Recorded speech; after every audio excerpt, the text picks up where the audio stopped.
Alright, now in part 2 we're going to look at other ways we can use the loft function. Right, so as we have seen inside the handout here, you can experiment with the loft. It doesn't have to be a circle, it can be a curve as well. So let's have a look. Let's see what other shapes we can come up with. So I'll bring up the grid again. I'll bring up my 4 views by pressing spacebar. I'll go get my side X view, and let's just hide everyone here by pressing H. I'm gonna get a curve. We go to create curve tools. In my case, I like the CV curve tool, so I'll use that. Now you can do something basic, like for instance you want to do a and I'm not going to be too detailed about this. I'll just simply draw. For instance, we are trying to do one of those zinc roofs. Not zinc roofs. We're trying to do a roof basically, yeah.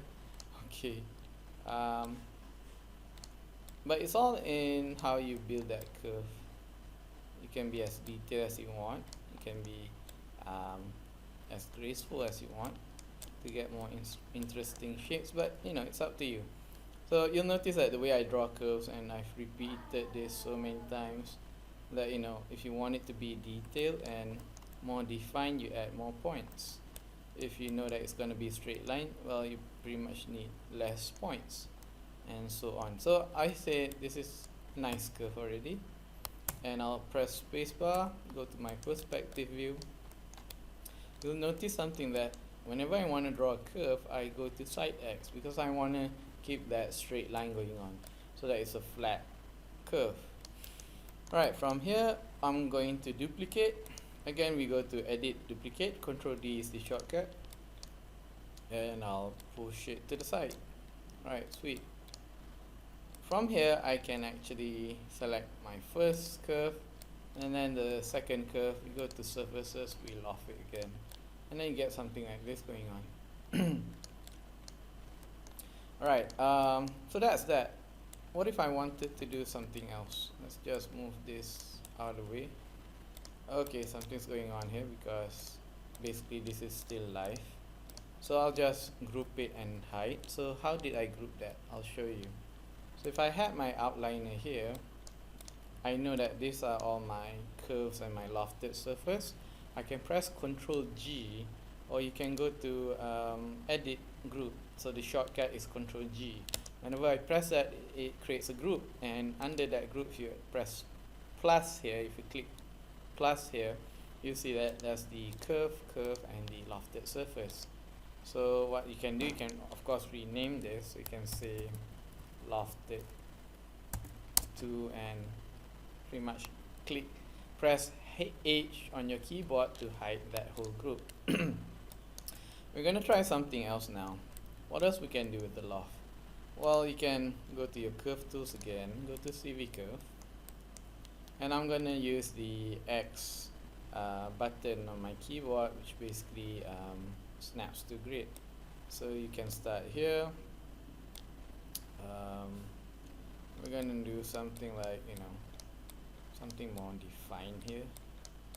So I'm pressing X while clicking here.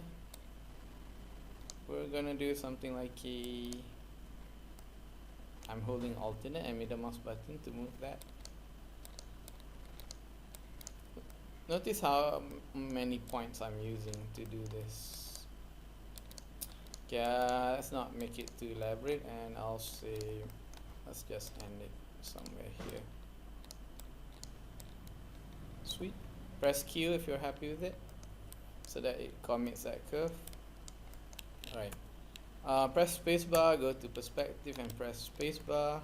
So I have that curve. Ctrl D to duplicate it, push it to one side, select this, select the other one, go to surfaces and loft, and you get something like a stairs going on. Very quick, very simple. And you can come up with so many iterations for this. It doesn't have to be just a simple loft like that. I'll show you. What if I did something else? What if I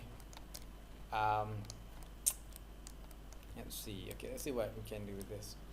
I'll do this. I know the pivot is down there, so I will actually minimize it like so. Do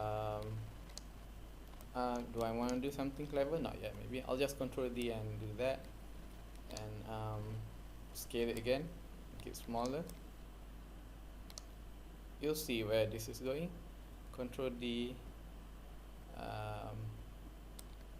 press W. Okay, my computer is a bit slow now. I'll do this, and I'll Control D again, go there, make it a bit bigger. Control D, go there. Control D, go there, and make it a bit bigger maybe. Control D and bring it there. Okay, let's see what we get with this funny staggered looking curves. 1, 2, 3 in succession. Alright, and then I'll go to surfaces and loft it again. Alright, so we get something like this going on now, which is quite nice. It's interesting to look at, certainly. Let's just move this to the side. It's quite complex as well, and I'm pretty sure this is hard to achieve if you were to use simple modeling. But you start to notice that you can come up with so many iterations with this, and you can tweak it to your liking as well. Move it side by side. What if you actually do something clever and rotate it? So now you're getting other kind of forms and shapes here. What if this guy got rotated that way? What if this guy, I rotate it this way?